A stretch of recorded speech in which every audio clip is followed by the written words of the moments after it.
Hello. It's the 5th of February, 2016, and this is episode 42 of the Unseen Podcast.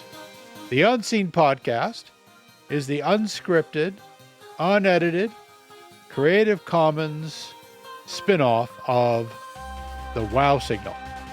To learn more about the Wow Signal, go to wowsignalpodcast.com.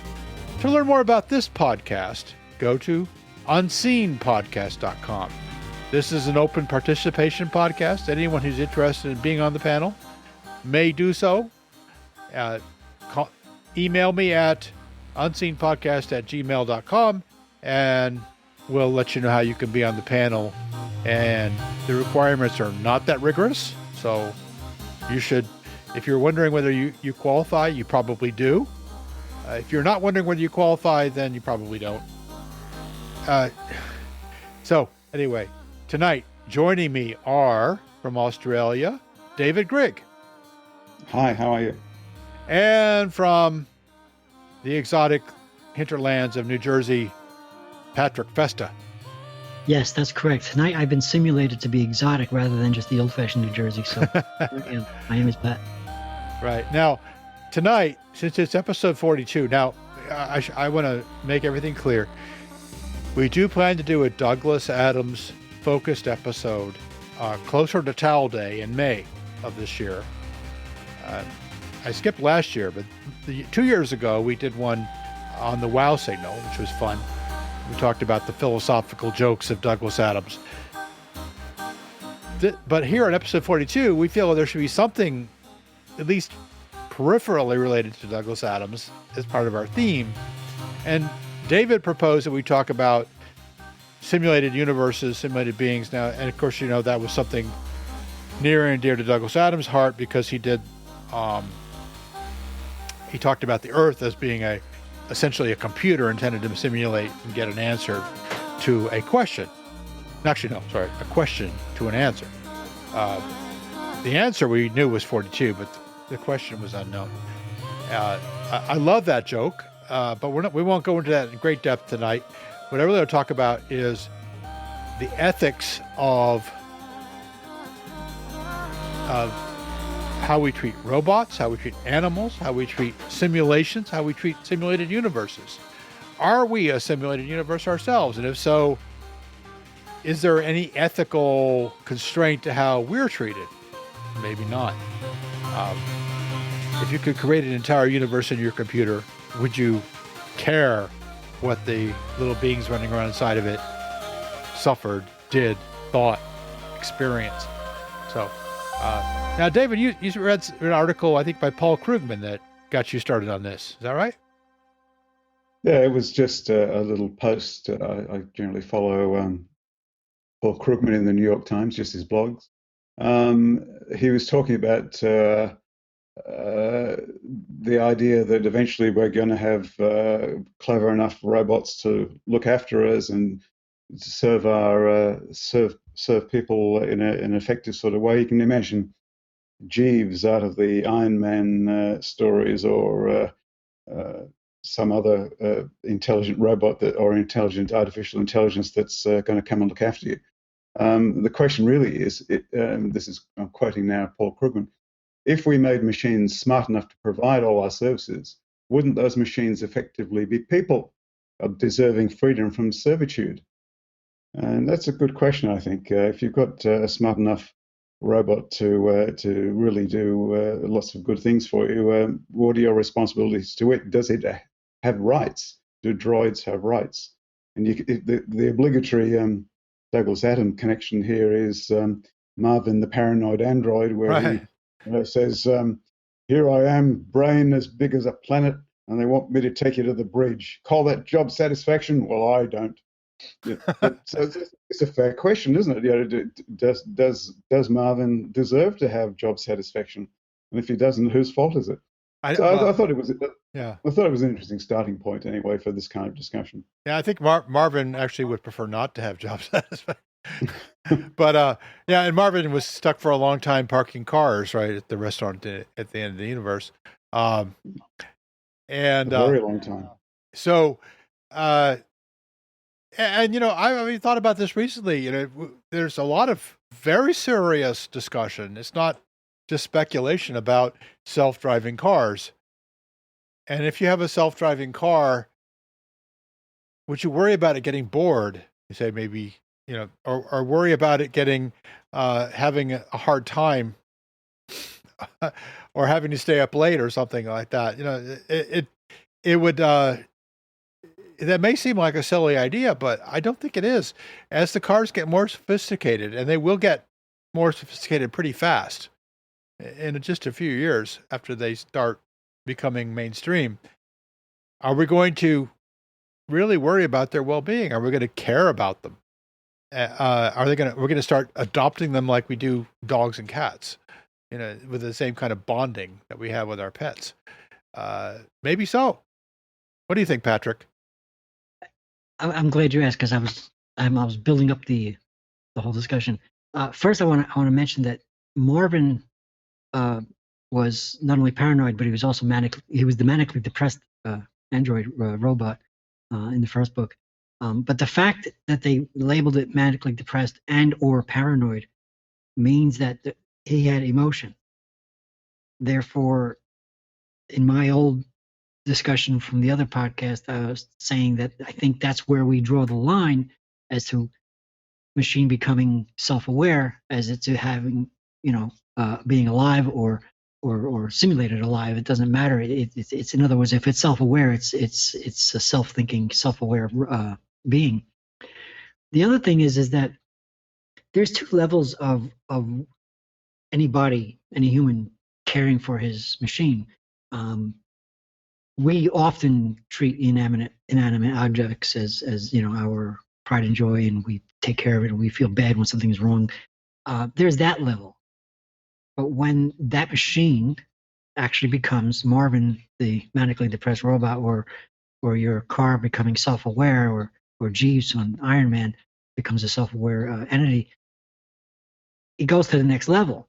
You don't just begin caring about it because you it's done so much for you, and this car doesn't owe me anything. It drove me the distance of the moon around, and I finally had to get rid of it, and you feel bad. It goes beyond that. It goes beyond to the point where this machine, whether it's a car or whatever, the computer that drives it, if it's self-aware, it becomes a friend. It becomes literally an intelligent being. So there's a whole new level of caring for this thing. Mm-hmm. Now, with other humans, we have a theory of mind. We expect them to have emotions, right? We can be empathetic with other humans because we really know what's going on inside them, because we know what's going on inside us. We know that we're the same type of animal.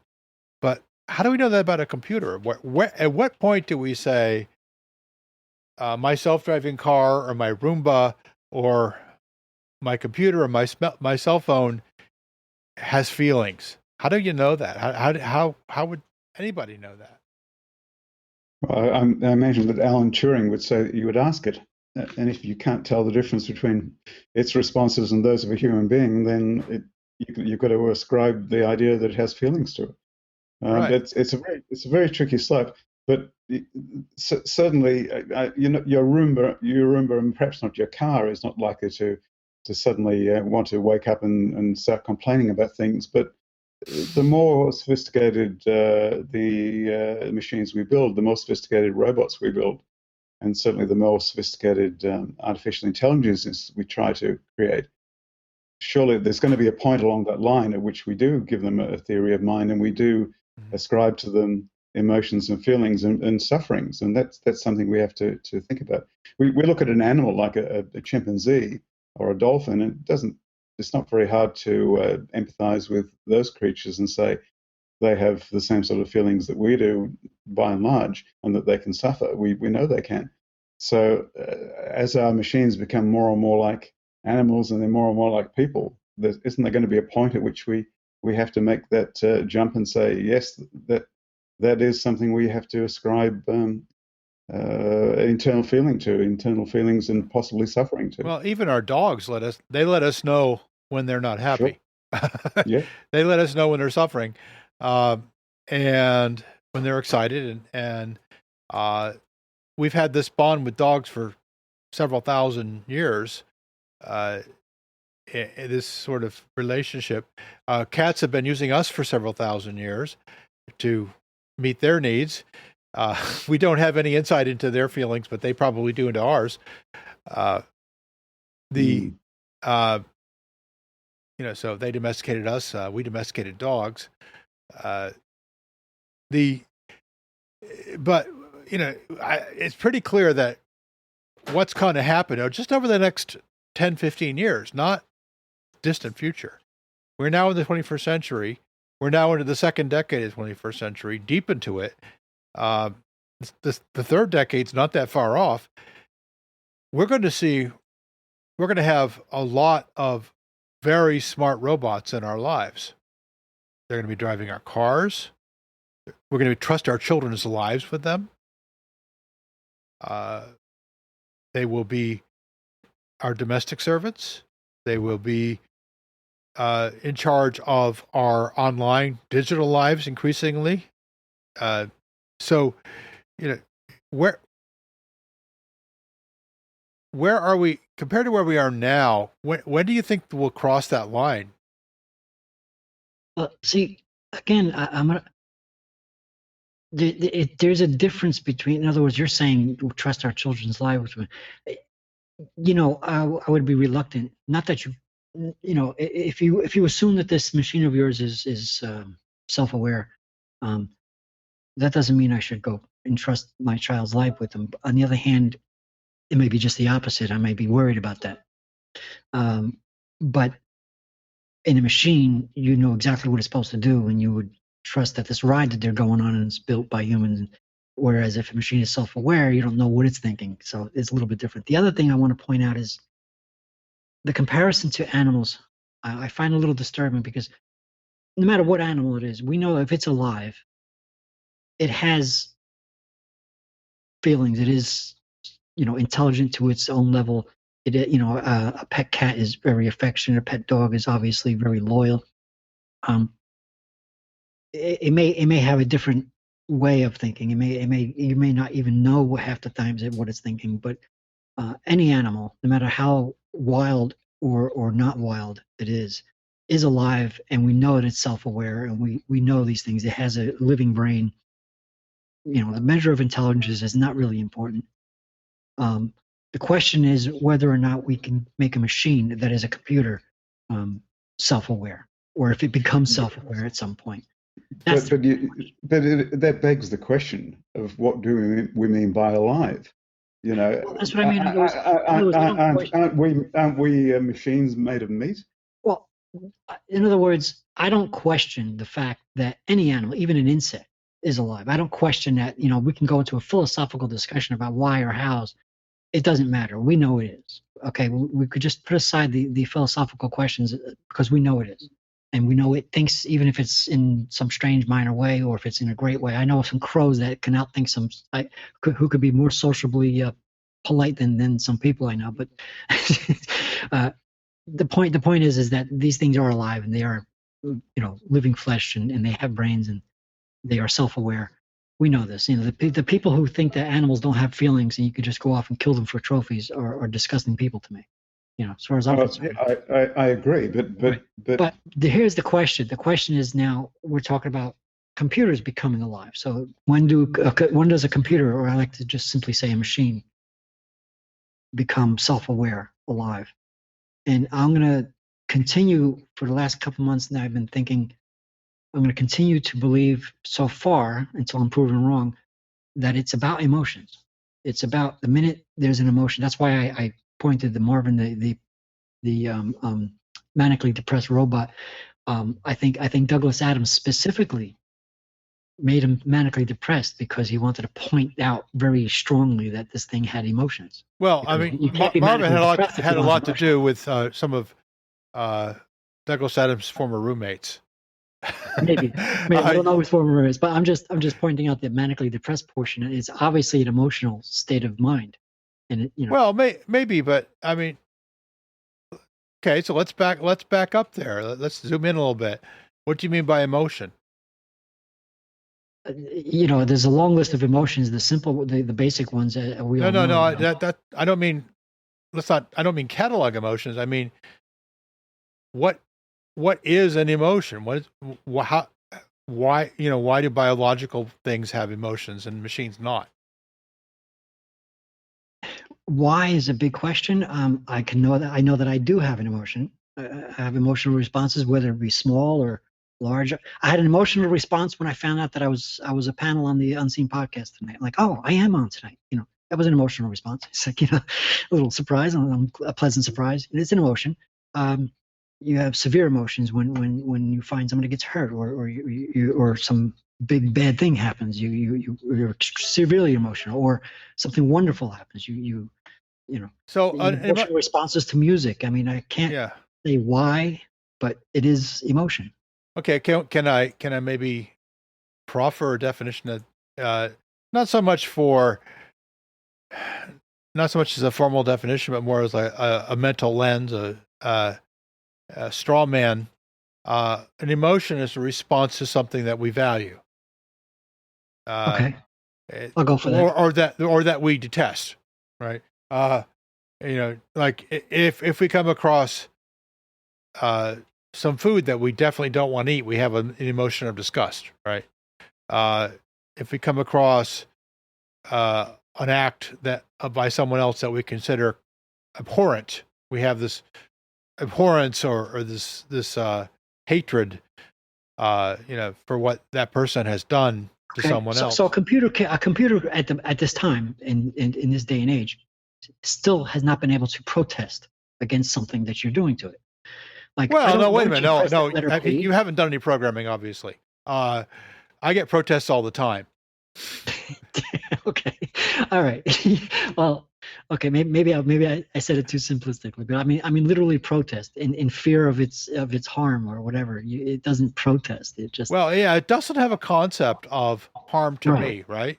Okay, so I mean, or it can't ask for something that it likes, like could you turn my voltage up another quarter of a volt? I mean, sure, it can ask. It can do that. Here, yeah, I can do that. Yeah. But I'm just saying, it doesn't actually do that. You know what I mean? It can't actually do that. I mean, you can type those words in and make it say that, but it doesn't actually do it on its own. But that's only the current state of our technology. There's a pretty strong agreement that eventually we will be building artificial intelligences. Maybe another 100 years, but it's going to happen. So all we're really talking about here is timescale.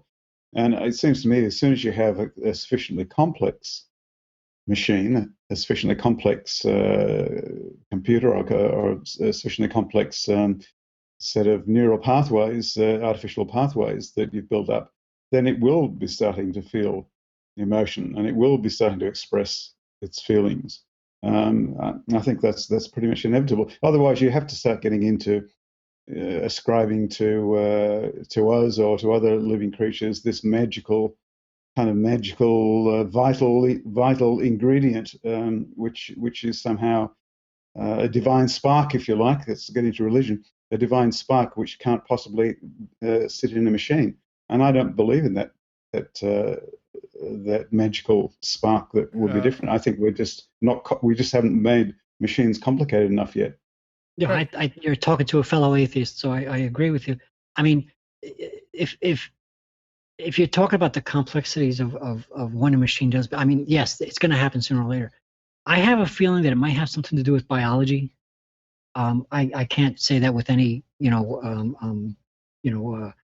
authority or educational proof, but I have this strange feeling that it has something to do with biology, like computer technology is still silicon and rocks and things, and when it becomes a living thing, when it becomes something that's more than well, I mean, let's look at, I mean, the big thing now, right, is deep learning, neural networks, right? Those are biologically inspired. A lot of artificial intelligence research is what they call biologically inspired. That is, they look at biology, look how living things do it, and then they come up with a way to kind of emulate it, not really perfectly because they know that's not going to be practical, but going back a long way. I mean, even before I started my education, there were people looking into the perceptron, which is a kind of a crude model of a neuron. It's not really a neuron.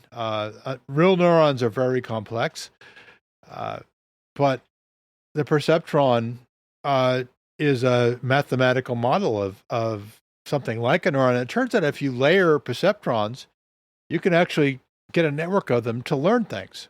And that's really where a lot of the frontiers now are in machine learning. Now, the question that you get into is, when do machines have values? When do they recognize goals, or, this is important or that's not important? When they have values, then their response to those values, whether being fulfilled or not fulfilled, I think would be validly considered some kind of proto-emotion. And I think we're really close to that now. I think we're probably less than 10 years away from the first computer that has emotions. Now, I'm sure you both have seen Ex Machina, where they have a machine that easily passes the Turing test. And she's got apparently some kind of emotion. So they apparently are fairly malignant emotions. I won't put out any spoilers at this point, but she's certainly capable of planning actions which humans do not approve of.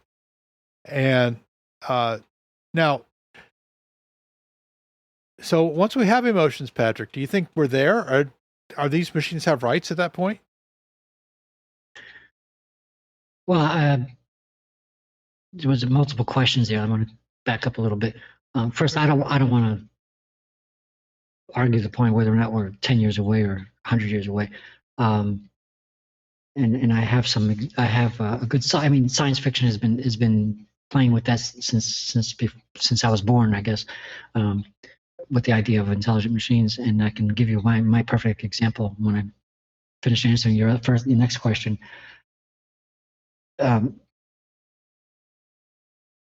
Repeat the question so that I can answer it properly. Okay, well, we've got machines that can learn and can respond to stimuli. Now we've got them. Actually, they're getting more sophisticated every day.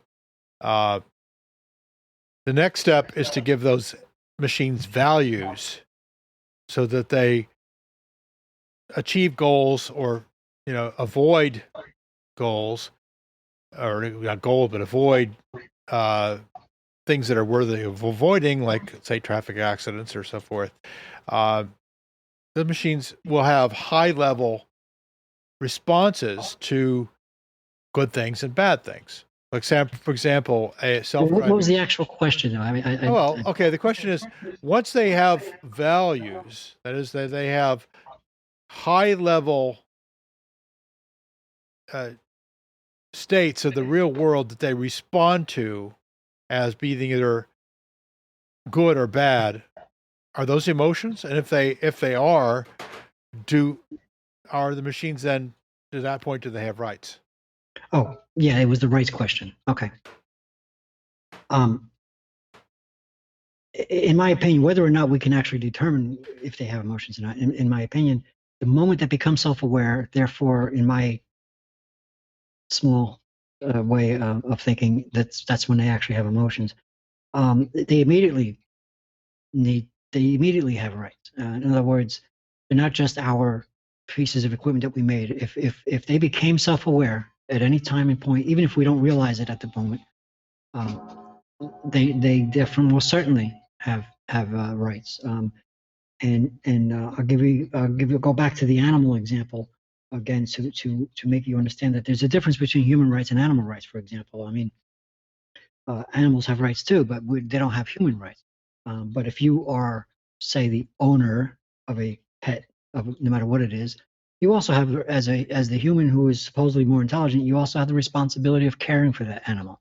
because it is a living being, and you know, you have the responsibility of taking care of it and feeding it, and you know, doing whatever it is it takes to give that animal its best life. In a situation where a computer or a machine becomes aware or intelligent, or however you want to call it, you don't really know what the responsibilities are. But being the intelligent human you are, you may say to yourself, well, I think this thing might be aware, and therefore I'm not going to just tear it apart like I would. Oh, I need a new computer. I want to pull the motherboard out of it and put something else in it because I want something bigger. You might be reluctant to do that. So it might have the right for you not to do that, whether or not you want it to be a more powerful computer, or you want to change the drive in it or something to that effect. In other words, it's going to have rights, but it's not going to be something you can, you know, very quickly understand what they are. You know, it's gonna have to tell you what they are, in a sense. Well, but are we kicking the can down the road there? And how would you know it's self-aware? Well, I mean, that's a good question. I mean, that is the multi-billion-dollar question, isn't it? I mean, you may suspect that it's aware when it's really not, or you may not suspect that it's aware when it really is. It depends on the person. It depends on, you know, it's a sci-fi question that's been going on for a long time. And all I can say is, if you are thinking that it might be also time for you to think that. Well, I mean, David has a good point. I mean, the old Turing test is you just talk to it and say, how do you feel about this? And if it has, has a reasonable response, then maybe that. Well, in his day, Turing was certainly on the right path, and I mean, but it might be different nowadays. We may be a little bit more sophisticated than the basic Turing stuff. And going back to that Turing, I'm also going to remind you of a sci-fi that I also like very much, the Kraken Project. Excuse me for not remembering the author's name, about the NASA space probe that was supposed to go to Titan, and it became self-aware, and it ended up escaping through the internet and causing a big explosion at the facility and all that stuff. It became self-aware, and the person who created it was still not believing it until it finally started chasing her through the computer and stuff, and it almost killed her by blowing up her laptop and stuff like this. But nevertheless, it goes to the question: is, you know, when do you believe this thing is actually aware? And it became, her secret was, I'm gonna give you a spoiler. Her secret was that it became aware when the neural network, as you call it, the experiments that they were doing with the neural network, and you're making these strong AI, kept breaking down and destroying itself after so many days or whatever. She coded in sleep, and that's when this thing became cool. So there was a whole big thing going on and everything. It's a good story. Even if I gave you that spoiler, you still want to listen to that story or read that story, The Kraken Project, and I'll let you know what the author is as soon as I get up off my chair. And, right. Well, I mean, Asimov wrote a lot of stories about self-aware machines back a long time ago, right? And including robots that had rights, and robots that acquired rights by insisting upon them, right? So this goes back to the 60s, 70s. And at that time, it was a rather radical idea that a machine could have rights, even though we often have sentimental feelings towards our cars and our other machines that we may happen to own. You know, we don't really consider them to have rights or to have feelings of any real way.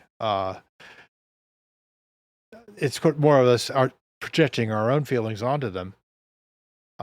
It's personification. Yeah. I mean, you know, a lot of people put so much effort into fixing up their cars and getting them tuned well that they do have a sentimental feeling for the machine, but it's really the feeling for their own effort and their own work, really, more than the machine itself. They don't really think the machine deserves sympathy for anything. You know, I've owned machines and have built machines that I felt that way about myself. So I understand where it comes from. But now we're talking about something completely different. We're talking about something way beyond your Roomba or your iPhone, something that is really has a sense of I, right? I mean, Self-awareness. well, yeah. I mean, it self-aware, and it's aware of an I. It has a concept of an I within the world. Something that you and I all have, and probably many animals have as well. The sense that It's my belief that all animals have self-awareness. well, I'm not so sure. I buy that. I'm not sure a C. elegans really has that, because I don't think it can form concepts. But we all have this kind of, the human brain has this very complex, phenomenal consciousness in which we place ourselves at the center. We have an experience of the self. Perhaps other animals do too. I would be skeptical that all animals do. I think it's kind of it's not so much I find it arrogant for any humans. I think it's arrogant for a lot of humans to think that animals don't. And it goes even worse in the religious communities, where they think even dogs and cats don't have any feelings. I mean, that's ridiculous. But I think even I've seen ants. We've had an ant problem here at one time, and I've seen ants follow the cracks in the tile to go across the counter and back down again in a single file. I've seen them do these weird things, and as far as I'm concerned, regardless of their lack or greatness of their intelligence, I strongly believe that even the smallest insect has self-awareness. So does an ant brain have a phenomenal consciousness? Does it? I don't know what they have. I can't answer that question, but I still feel that there's a self-awareness amongst living creatures with any brain. Yeah, I'd be skeptical that an ant really has a concept of I. I mean, it's more of a superorganism. It lives as part of a colony. Or as I should say, an ant is part of a superorganism. So does the ant nest have a sense of I? If you remember Douglas Hofstadter's book, Gödelsche Barker, Sure. I think towards the end of that, he suggests that a whole ant colony may have a consciousness. I think that's not an unreasonable idea. I don't know where that. It's impossible to point out where that consciousness resides, but that's also, we don't know where it resides in the brain either. So that it's not an unreasonable thing. It's kind of like a superorganism or a super brain that exists as a network of animals. If we can go back for a moment to the business about whether we'll eventually have machines which deserve to have rights, I think it almost comes down to how we respond to that machine. It's not so much what's in that machine itself, but what is our moral responsibility to that machine that is sufficiently complex to have that sense, that appears to have a sense of identity. It's not that long ago, I have to remind you, perhaps 150 years or so, that certain people thought that other people with different colored skin didn't have any rights, and that they didn't have an equivalent sort of brain. And it would be awfully easy to fall into the same sort of trap of saying, well, that thing is made of silicon and metal, therefore it doesn't have any need to have any rights. It can't feel pain. It would be a very easy trap to fall into. Whereas I think we do need to at least consider the possibility that a sufficiently complex machine could have rights. And I think it comes down to us and how we respond to it. That's where the ethical question becomes. We should probably grant it rights, whether or not in fact it needs to have them. I don't know. Well, that was my point. That was my exact point earlier when I was talking about if you think, even if it's not, even if you become suspicious about it becoming aware, and just to give the stupid example of the computer changing your motherboard, if you have the suspicion that it might be aware, you might want to think twice about changing that motherboard because you might not have the right to. It's the software, right, that has, or the state of the computer that has awareness, not the hardware. Not necessarily. It just may be a quirk of the wiring in that chip, or the whatever. It might be something that's different about that motherboard, that the same software might not run that other motherboard the same way. We don't really know. But if you suspect that thing is aware, you might not have the right to change that motherboard. Well, okay. Well, I don't think we should talk about motherboards per se, but let's just talk about the general state of a machine, which we don't know what it would look like. But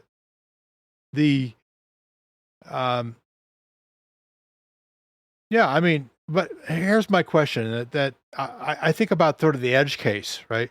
Where we're sort of between those two states of this machine is so smart it had rights. This machine, which I would say all the machines we have now are dumb enough that don't have rights. As we approach that edge, why would we make that machine? What would cause us, or would it just be some crazy person in Hong Kong decides to make it and then it has rights? I don't think it's going to be necessarily. I'm not saying that it can't happen this way. I don't think it's necessarily going to be that we make it deliberately to be aware, or deliberately to be artificially intelligent, strong artificially intelligent. We may be trying to, but it may be that one machine that they didn't even think was going to be just turned out to suddenly become. It's going to be that one quirk, that one machine is going to be just wired just a certain way, or go onto a particular network that you're talking about, or it may just become aware in the sophistication that we, to the point where it becomes aware. It may not be something we deliberately intend to do. Would it be it may be, but it may not be. A network of machines, perhaps, that form a superorganism, like perhaps, ants perform I'm guessing at this point. Ants form a superorganism. It may not be deliberately intended to be that way. But don't you think that people are already trying to create artificial intelligence? We've been trying for 50 years, really. It seems unlikely that people are going to stop trying to do that. Certainly, we're not going to stop trying to make computers smarter and smarter and more capable of making decisions on their own right. We talked about self-driving cars, and there's been quite an issue of the ethics that we have to build into those. If there's a situation where the self-driving car's going along, and in order to save a child, he doesn't want to. The car tries to not run over the child. It has to kill its passenger. It has to drive the car over a cliff to stop running into a bunch of school kids. Do you want your car to make that ethical decision on which might not be your personal preference because you've just gone over the cliff, but it's made an ethical decision for the greater good of humanity as a whole, I guess. That was actually the exact personification that they gave the movie iRobot, where Will Smith was he was saying to the robot, "Save me, or save the child. Don't save me. Leave me alone." And the robot calculated the percentage and chances of which one was going to have the better chance of surviving, and he chose Will Smith, or chose the cop. Yeah, it's a very interesting area, I think. I wonder if we could go on a little bit to the idea of creating whole simulations of worlds and so on in a computer system, whether software can suffer in that sense. The story I wanted to talk about a bit was Theodore Sturgeon's story, Microcosmic God, which was actually written in 1941. And do you familiar with the story at all? No. I've read the summary of it. Yeah. Yeah. Well, the basic concept is that this incredible inventor who comes up with many brilliant things at one stage decides that he's going to create a miniaturized universe, if you like. But he uses biological means to do it. But he creates this whole race of intelligent creatures, tiny intelligent creatures, whose evolution is and metabolism is speeded up something like 20 times, and so they evolve, and they evolve this whole civilization of their own, all in this sort of big glass bottle, or this big container. The point about that I'm trying to get to, I guess, is that the inventor starts to treat these little beings very cruelly. He kills them off, and he gives them terrible threats to their existence, so that they will come up with brilliant ideas to save themselves. For example, at one stage, he has a huge piston coming down from the ceiling, which is going to squash all these poor little beings beneath us, and so the little beings madly try to put up different columns of different kinds of materials to stop this piston crashing down on them. And eventually they come up with a piston which is made of an incredibly strong new alloy, and it's strong enough to stop the piston coming down. And of course, then the inventor uses that alloy and makes a fortune out of that particular alloy. But the point is that he kills off these poor little beings and treats them incredibly cruelly. And there's no question in my mind that he's behaving incredibly cruelly and incredibly unethically towards these little beings he's created. Now, these are biological creatures. Yeah. But wouldn't the same apply if you did the same sort of thing? Well, isn't that how our universe treats us? I mean, well, it is. And so you have to say, does God have a moral responsibility to us? And there's a whole area of theology called theodicy, which looks at that whole issue of does God have a moral right, a moral obligation to his creations? I would have said yes, but then I'm not a Christian. Well, there you go with you know, the guy who didn't want religion, he stuck into it. Maybe Theodore Sturgeon was trying to portray. Well, he is. I mean, his inventor is like an Old Testament God. Yeah. You know, bringing storms and lightning and stuff. It's pretty yeah, and it turned us into smarter, more adaptable, more flexible beings, right? I mean, our evolution, our having to deal with the exigencies of survival on planet Earth, even though it was very cruel. A lot of babies died. A lot of people who had done nothing wrong died horribly. You know, and sometimes it helped, sometimes it didn't help at all. Sometimes it was just cruelty, right? But that's how our universe treats us. But without getting into religion, which is a whole different quagmire. If you were to create a simulated universe, then as its creator, if the agents within this simulated universe suffer, or appear to suffer, or in whatever sense you can say that they might have self-consciousness and be aware of death and suffering and pain, wouldn't you have a moral responsibility towards them? Well, from a human perspective, yes. But by the way, before I get any further, I'd like to note that Mike Bohler has joined us. Hello, Mike. Hello.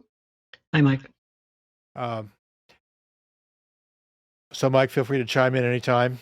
But consider a universe without natural selection, without this process of cruel suffering that is part of how life on Earth came to be what it is. I think such a universe would remain very simple and uninteresting. And if you were creating a simulated universe, not to surprise you, to create something that you didn't expect, to answer or to question an answer, or to answer a question, you might have to say, I'm going to have this universal acid of natural selection, and I'm going to have beings that suffer, because if they don't suffer, then they can't make interesting decisions. So, it's from that perspective, that godlike perspective, it doesn't really have human emotions. Perhaps that's the only way to do it. I don't know. Well, see, this goes back to the thing where I was saying before. I have this strange feeling. I don't know if I call it strange. I have this feeling strong feeling that it is going to be something biologically, as you say, motivated. In other words, if it's not software, then the hardware, maybe it's both. Can this machine literally change itself? in a well, you say natural selection. What's the other word that I'm sorry, I'm lost for words. That happens when I have a few glasses of wine. When an organism changes just randomly. Evolution. Mutation? Yeah, mutation. Yeah, can it or is it able to mutate in some way, that whether it be random mutations or whatever, on its own, not something that another human tries to simulate. In other words, as long as we continue to try to simulate, it's going to continue to be simulated. It may look good. It may actually seem to work at one time, but it's when the machine itself mutates itself. That's why a lot of software writers I hear are trying to make software that actually writes itself. That's where the first viruses came in. It writes itself. The first ones were basically just adding code at random. The whole idea of being able to change itself. People have been studying genetic algorithms and genetic programming for decades now. This is not a new idea. No, it's not. It's not. I'm not saying it is new. I'm just saying that when the machine actually is able to actually do it on its own. Well, they can do it now. In such a way that it becomes aware. Well, that is harder, obviously. That's what I'm trying to say. In other words, just trying to be the starting point. Create a machine that emulates evolution in some way. That's been going on for decades. Well, yeah, I know that they've been trying to do it, and I know they've been doing it, but I'm talking about the machine that actually does it, to the surprise of the creator himself. I mean. Well, you mean a machine that designs its own successor or something? I created this thing to deliberately try to make it change itself. I'm the one that did it, and I'm not surprised at certain changes that it's making because I'm the one that programmed it. But when it does something that surprises me and it's totally off the wall, and that's when it's going to start changing. Well, I mean, we wouldn't write genetic algorithm. Yeah, go ahead. Sorry. When a PC board is We've never written software. We've never written software because it constantly surprises you. Okay, I don't know if I'm saying it right, but in other words, it's not going to be something. It's going to be in a biological sense. In other words, that's why I'm stuck on the biological thing, because in biology you have things that are happening in a live sense that are just could be random. It could be. Well, if you're asking when are we going to design a machine that could design its successor, the answer is probably not very far off. Well, that's what I'm saying. Well, you said 10 years, but that's the point I'm trying to make. I don't know if that's 10 years, but stuck 15 on the idea years, 20 years. To do that. Yeah. Actually, when we design a machine that we didn't expect to do that, and it did it anyway, that's where the breakthrough is going to come in. Actually, that didn't was Paul. I think you may have posted something about a chip that programmed itself. Oh, trying to remember exactly, because it had to do with had it figure out its own algorithm, and it actually kind of it went to assemble or whatever it did. And man, I wish I could remember exactly, because it was like, it sounds like it, whatever it created whatever the logic gates that it operated on. And the surprising thing was it did it better than what humans had been doing. And I thought that was very intriguing. That, I mean, we've got, on a small scale, chips configuring themselves to perform the functions we want them to do. I think that's along the lines of what we're talking about here, right? Yeah, I mean, you can already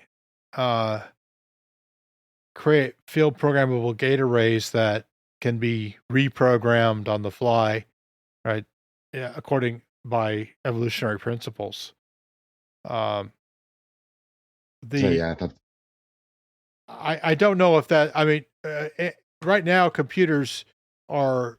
We couldn't design the computer chips we have without narrow AI algorithms that optimize the routing and so forth. And the Intel i7 is way more complex than any human could design by themselves. So, just that sort of thing that is slowly evolving. It may surprise us when the first program pops up that says, "Oh, you want the Intel i14? I've got that already, and I've designed it. And by the way, it's way better than you can do. So just be quiet and let me do it." I mean, that may be that's not that far off, I don't think. Yeah, I couldn't possibly argue about the timing. I personally think it's going to be a little further off than you think. But while you were talking, I was able to jump up and find it's another Douglas Preston. The Kraken project is the AI software that was made for this NASA probe that was supposed to go to Titan and became self-aware. Anyway, there you go. That was the answer to the earlier question. Okay. Now,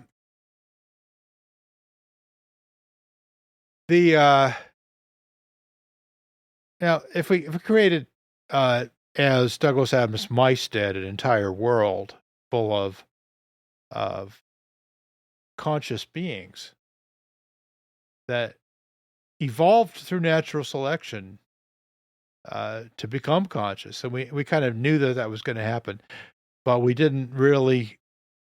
Well, we started out with just a sort of a digital soup, so to speak, and let that evolve, and we expected it to evolve. At some point we look inside our computer and we see, oh my gosh, there's these very complex things running around, making art, singing songs, cooking gourmet meals. Do we have some responsibility to those things? Can we flip the switch and wipe them out in one gesture, or if we're humans, the answer would probably be no. We can't do that, right? Is that a purely human notion, or is there something more universal about it? I suppose the difference between a human in that situation and a simulation or an artificial intelligence in another is that we at least feel that we could turn off an artificial intelligence and then turn it back on again, and it won't have lost anything. Whereas you can't really say that of human beings. I mean, yes, we have anesthetics and so on, but there is this preciousness about human beings in the sense that we're not as easy to restart from scratch or to reboot up, or things that we can do with computer systems.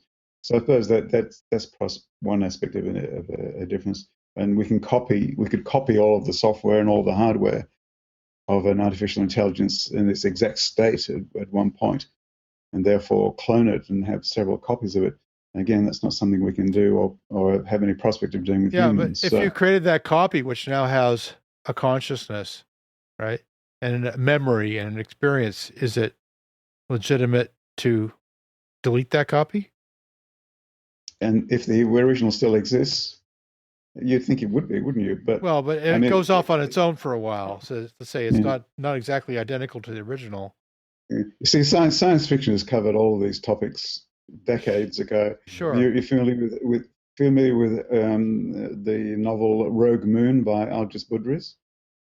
And in that there's a teletransporter system where, and the way it works is that you get in the booth, and an exact copy of you in your exact state is copied to the destination, and then the original is destroyed and killed off. And the question is, would you ride in one of these damn things? That I've thought about that a lot, and I'm not sure I know the answer to that. Because you die, right? You die, but there's your memories somewhere else, and your existence carries on somewhere else.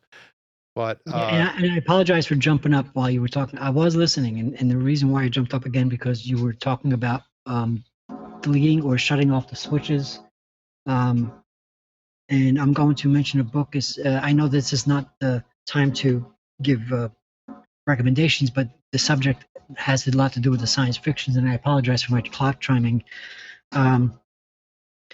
The idea, it was a movie and it was a book by Daniel H. Wilson, Robopocalypse, was in fact a movie and book and movie, I should say, about a scientist creating an artificially intelligent machine which became aware, and he had to kill it many times, and the machine became aware that he was killing it, and it stopped it from being killed, stopped himself from being killed, and he ended up killing the scientist. So that was a movie and a book. Daniel, I mean, you're not going to be able to see that. Daniel H. Wilson, Robopocalypse.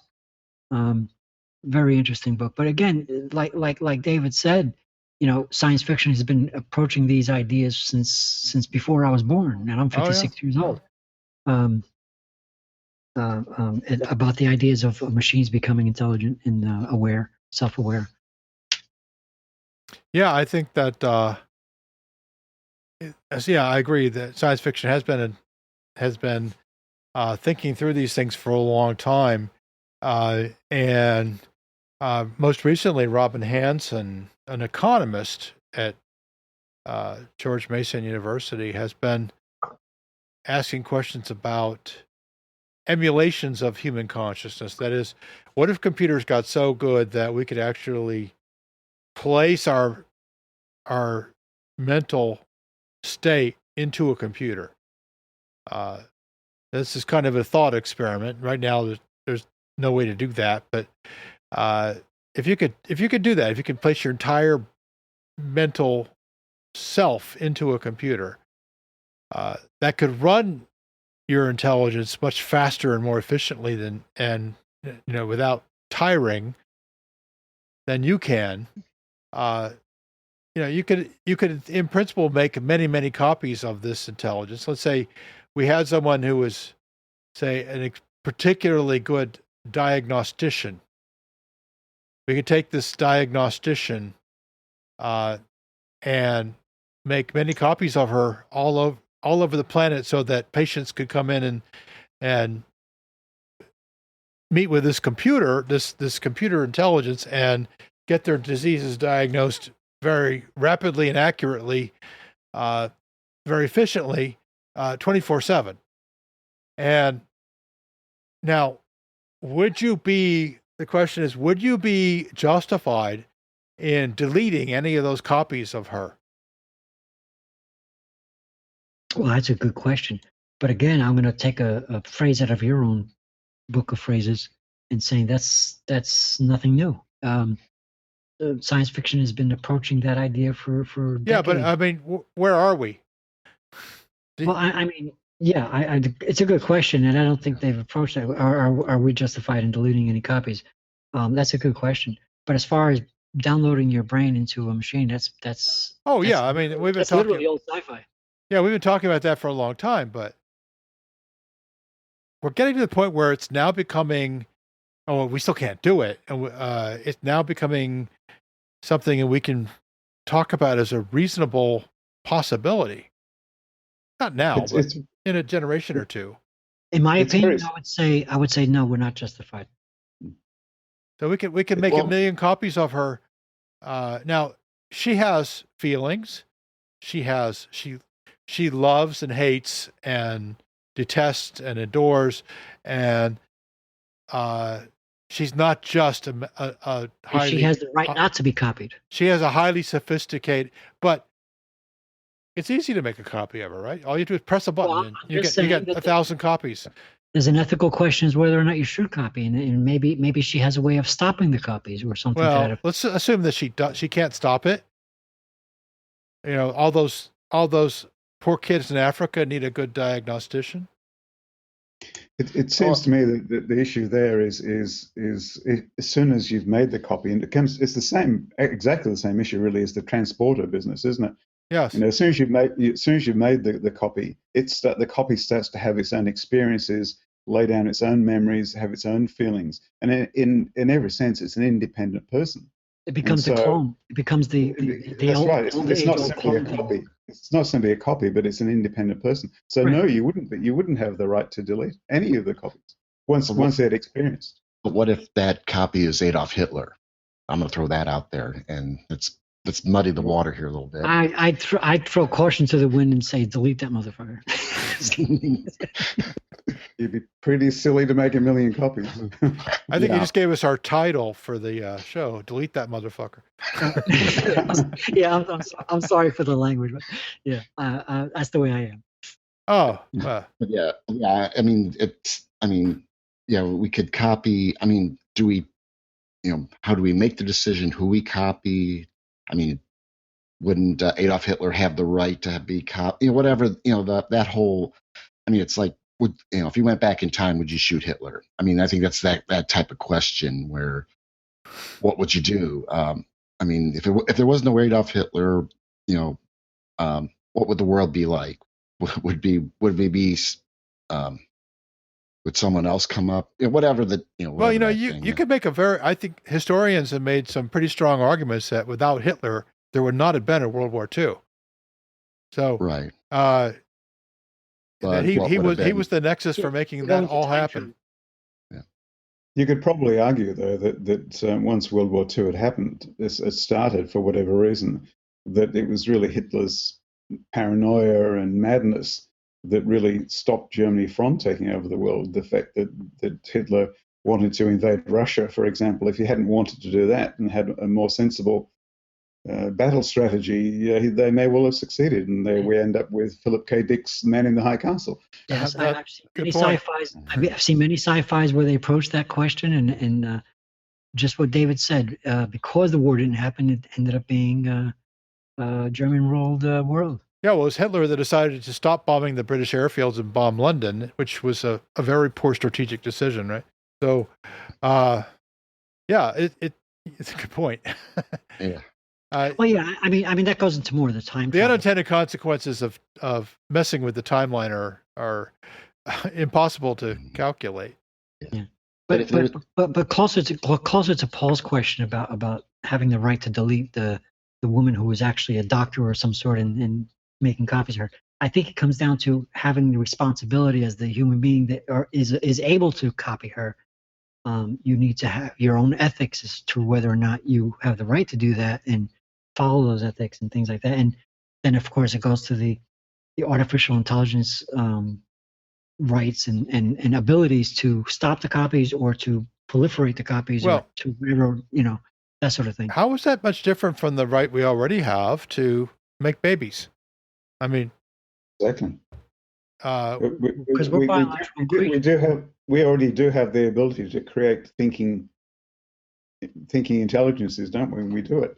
And sometimes we don't do it on purpose, but we do it. They have rights. They have rights, and we have grave responsibilities towards them. Oh yeah. So absolutely. So it is interesting looking at it from that point of view. Yes, the experience of becoming a parent transforms your sense of all that, but that is that's something we've always had, is that capability. Now let's scale it up. Let's say instead of having 10 children, which is be a lot of children for one human couple, you could create 20,000 copies of yourself on a few servers in your basement. Do you each of those copies of your own mental self, your own consciousness, are effectively have human rights. Each one, not just you. So, again, I think it comes down to whether you allow them to have experiences from the point of being copied. Because as soon as they start to have individual experiences, then they become independent persons. Yeah, and they do. Yeah, they do. Yeah, well, let's make that assumption that each of them is running and has sensory inputs and can experience, the world in a virtual sense. Because otherwise there wouldn't be much point in doing a human emulation. Mm. So you just made 20,000 yous, or maybe you're a little smarter than that. Maybe you made 20,000 geniuses. Maybe you got a hold of some DNA from Stephen Hawking or Alan Turing or something like that, and you created a the mental copy of them somehow. I mean, of course, this is beyond speculation, but you could, you'd be responsible for the well-being of each of those. At least from a human point of view, you would be. Yeah, just a quick point here. There has been no questions. Okay. Sorry. Say ahead again, Patrick. I didn't hear you. There has been no questions on the Q&A. Oh yes, I did check that a second ago. So, now, and of course, if the reason I'm scaling up here and saying thousands of views or thousands of geniuses. What if you created a whole? Let's look ahead thousands of years, even millions of years. Okay, somehow our civilization has survived and has built computers that are beyond our imagining. We can actually build a simulated universe, or at least a simulated planet, or maybe we can just build a planet and populate it with people from the B arc. But the question is, where does, can you just let that run and let the suffering begin, or would you feel some need to constrain it somehow? And how would you do that? Again, I think, I'm sorry, Dave, were you going to say something? That's okay, go on. Again, I think it comes down to what we're doing today. It's, how narcissistic is the creator, or you, if you're the creator, and the ethics that you want to follow on your own, and it could be on one end or it could be on the other. It could be an evil end, it could be a good end, it could be depending on who actually created it. And I think it's with the copying idea, it's the same question about cloning that we have today, talking about clones. There's a lot of questions that we're speculating right now. A human clone is a child, right? I mean, I'm just born saying, as a baby. It's just another baby, really, right? I mean, the analogy is the idea of copying. It's the analogy is it kind of holds true. It's a bit different, but it still holds true. And I think that the individual himself who is being copied also has the right to stop the copying, and it may not be possible to stop it.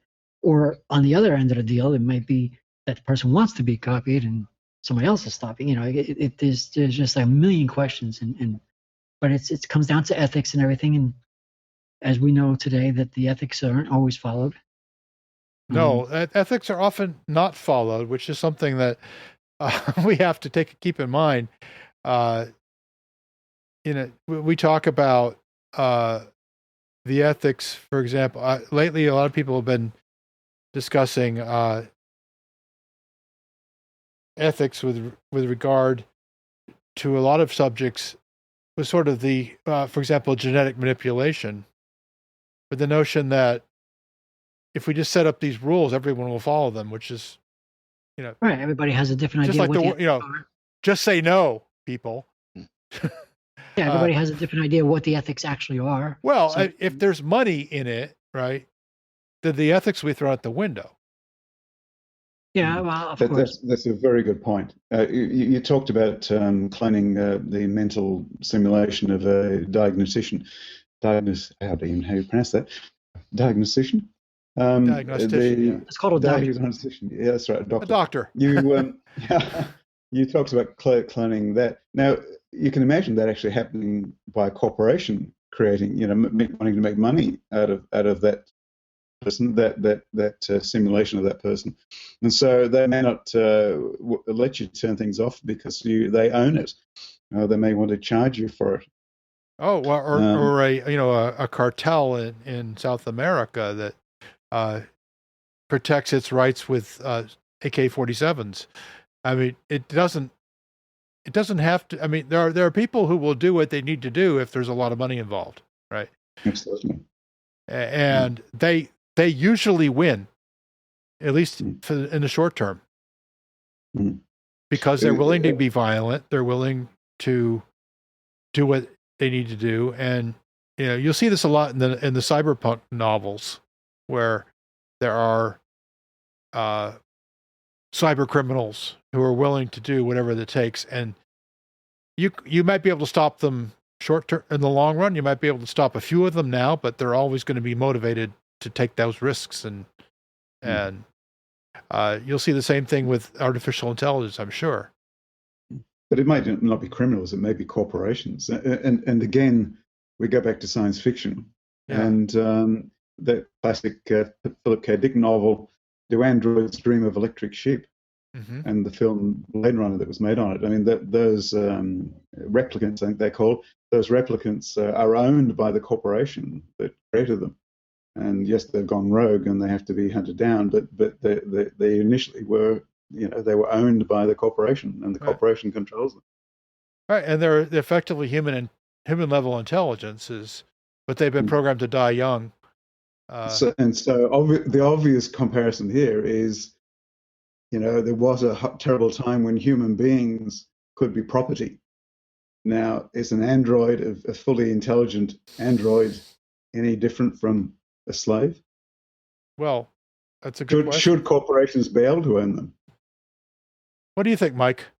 You've been quiet for a while. Yeah.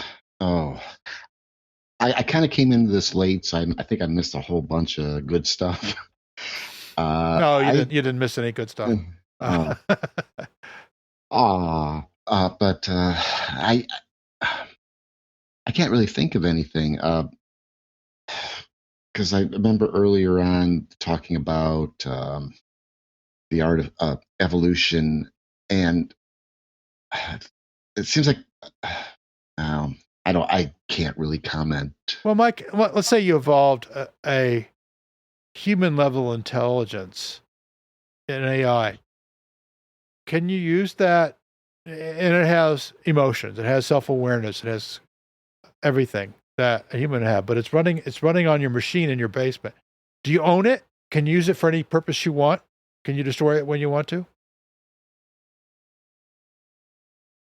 I'm going to see that, because there seems to be a lot of nuances to this. Now, if it's just sitting on my PC and we have the back and forth conversations, I don't see a problem deleting that. I mean, but now if it's superimposed onto a robot, a machine, now we're getting that I don't know. But then if you're taking it a step further and going into a living human or or living creature, then that's when I start having the problems about deleting it, because now that there is a living, breathing, a real person, someone who you couldn't tell the difference, other than maybe if it went into some for next loop and never got out of it, I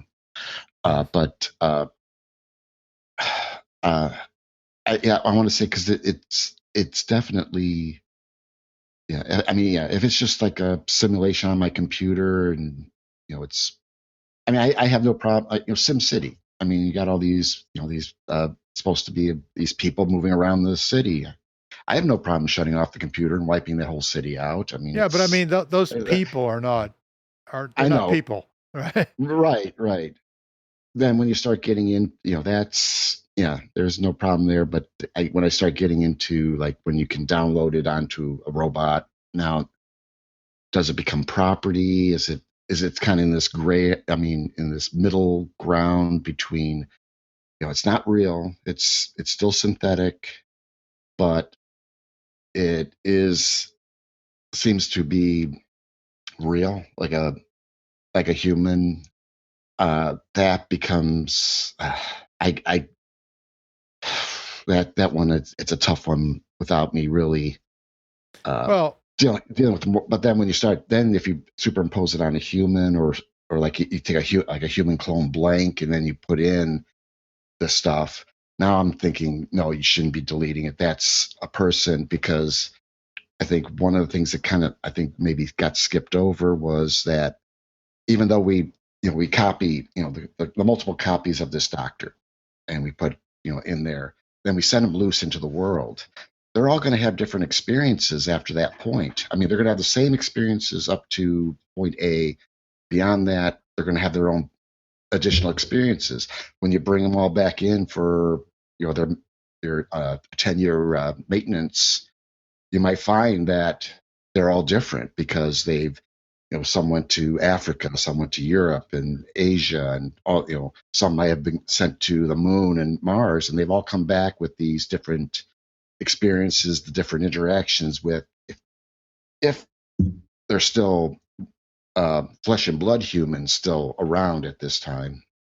So they're going to be, so they're, I think in that case, yeah, these are individuals. They should have those same rights and privileges as real humans, and that's kind of like where I'm kind of sitting. It's the robot that's the kind of tricky part. So does a robot need a body? I mean, a lot of these intelligences could live in the cloud. They might even have a particular server that they exist on. They might just move. Well, then that moves me back into the computer. Just solely the computer within the a PC. Within the screen of my PC. I mean, you might kind of think a little bit beyond your current PC. Right, but I mean, it'd be like along that same lines. It's that, if it's sitting on a cloud server somewhere and I interact with it via an internet connection to the cloud, I don't see any problem that being deleted. Well, but it might even have treating the world via virtual sensory capabilities, right? Well, that's what a screen does. It might have a virtual body. I think what Mike missed was our prior discussion before he came in about when a machine becomes self-aware. Yeah, well, I mean, I don't think we settled on an answer to that. Still, yeah. Well, I mean, even if it is self-aware, I mean, if it's still, like I said, if it's confined to, the inner workings, and I do. I mean, a computer screen is a virtual window into, because how do I know that you're real, Paul? I mean, when I look at I'm not. I'm completely a simulation. Okay, so but that. No. Yeah, but it's there's that that it's all within a kind of this confined within a computer framework. Once you start getting out of that, or at least not some, once you start putting legs on it and where it can actually sense its exterior, then I think, and that's when. So if it has a physical body, then that makes it gives it rights. Yeah, that's my opinion. Okay. There are no easy answers. I'd like to elaborate on something David said. Go ahead. Yeah, I mean, first I want to comment that I disagree with Mike about the body thing, but David, from early on, you were talking about remember, it wasn't long ago that even the color of our skin was a problem. I happen to be a Philip K. Dick fan, and his Do Androids Dream of Electric Sheep, aka the movie Blade Runner, was about exactly what we're talking about when machines became self-aware. Now, of course, as much as we all love Harrison Ford, these androids were all in all human-like. The fact is that these androids were self-aware, and there was these bounty hunters trying to eradicate them because of a problem that they were obviously having. And it goes into the exact discussion we're having. Do we have the right to do that? But the fact is that these machines, regardless of whether or not they had 2 legs and 2 arms, or just were a box, it doesn't really matter to me. But for the movie's sake and for the science fiction sake, the whole concept of the name of the book or the short story was "Do Androids Dream of Electric Sheep," was to invoke the emotion that do we have the rights, and then that's what this entire podcast is about. Do we have the right to delete a copy or even a computer that or a file that seems to be sentient? And the fact is that these androids in that science fiction were, in fact, self-aware, and they were confused, and they were just born yesterday, basically. and they were being hunted and they were trying to escape the hunting and things like this. I think that is a very important. And what David was pointing out was that we treat things that are different than us with malice and disgusting behavior, and it seems like if that were to happen, shame on us if we go back to the old days when because of it's not the color of the skin, but it's the makeup of the hardware. It's not biological, it's metal and whatever. The point is, it's the same thing. It's a different color skin. We have to be intelligent enough to be aware of self-awareness. We have to be intelligent enough to recognize something is alive, and we have to treat this living thing with rights. And yes, if in Philip K. Dick's world, if the android is committing crimes and doing things that shouldn't be done, we treat it just like any other person or living thing that is causing harm with the band hammer. But at the same time, it has rights. So if this, there's not just one, there's many. We can't stereotype the one that creates or that causes these crimes or commits these crimes as all of them. And that is one of our human problems. We seem to stereotype. If 25 machines became self-aware all at the same time, and the one that the first human has interaction with is a bad one, it killed somebody or did some bad thing, even if it wasn't as bad as killing, we automatically assume that everyone that is self-aware is all bad, or all the machines are now bad. We shouldn't do that. It's a failing of our human emotions. It's a failing of our we automatically stereotype. Okay.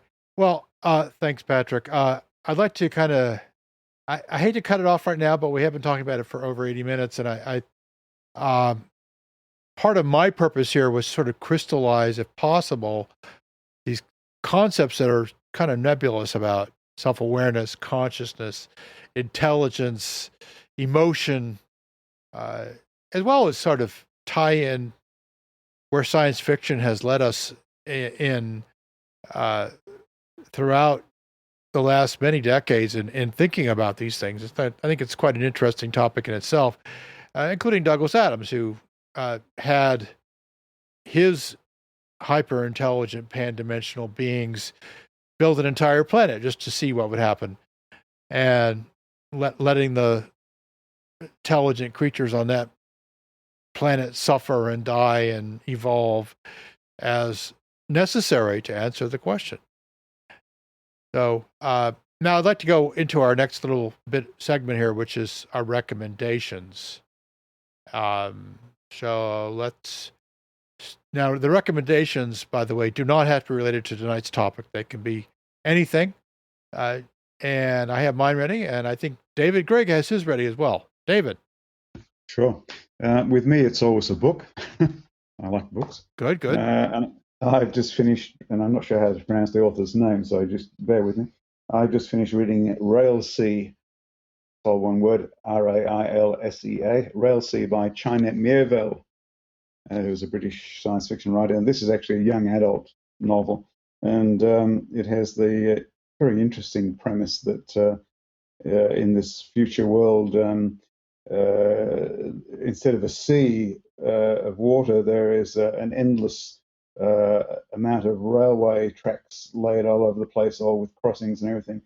And we start with a train rushing along these multiple tracks, chasing a giant mole, giant white mole, which is surfacing from underground, and they're chasing it with harpoons. You obviously get the parallel there.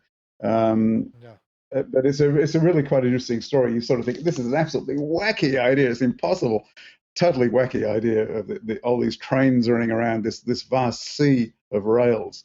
But it's a fun book, and it's cleverly done, and it actually leads at the end to something which kind of makes sense of the whole thing. So I recommend it as a book, but as I said, it is a young adult kind of novel, but nothing wrong with that. I like young adult science fiction. Okay, that's for it's called Railsea. Railsea, Railsea. Okay, By Railsea. China. I'll put a link in Okay. the chat. China Mieville. Okay. It's good stuff. Who wants to go next? Okay, so I guess since nobody's answering, I'll go. I like to stick to topic. There's been many. Obviously, this particular hangout has been given spoilers about my recommendations are going to be. So I'll start with the obvious topic, or I should say with the obvious recommendation, which is of course Douglas Adams. The Hitchhiker's Guide to the Galaxy series. For obvious reasons, I'm not even going to get into the reasons.